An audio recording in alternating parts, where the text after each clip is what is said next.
और शैतान मतलब तो कम करता है उस जादूगर दा, मतलब तो मतलब की है उन्होंने आंदा पहला काम है कर काले इलम वाले लोग जेड़े ने कुरान मजीद नू अपने पैरों दे नाल बन के ते बाथरूम विच जा अस्तगफिरुल्लाह।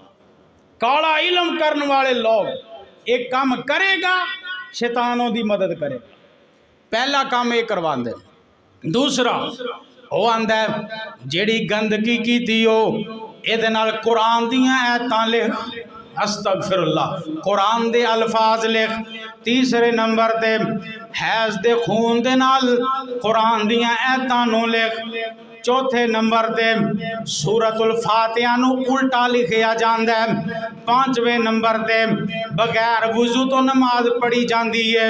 छठे नंबर ते हमेशा हालत जनाबत विच रहना पैंदा है। सातवें नंबर ते शैतान दे नाम दा जानवर ज़बा करना पैंदा है बगैर बिस्मिल्ला पढ़न तो, ते जिथे शैतान आखे उन्होंने आप नहीं खाना, उस जानवर नू उस जगह ते सुट के आना है।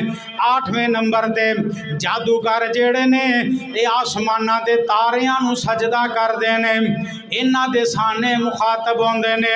नौवें नंबर ते शैतान दे मुतालबात ने अपनी मां दे नाल जना कर जा अपनी बेटी नाल जना कर।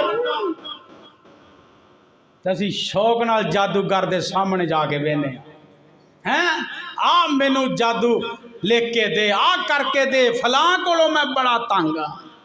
अल्लाह अकबर। अपनी मां ते बेटी दे नाल जना कर, शैतान ने यह काम करवांदा है।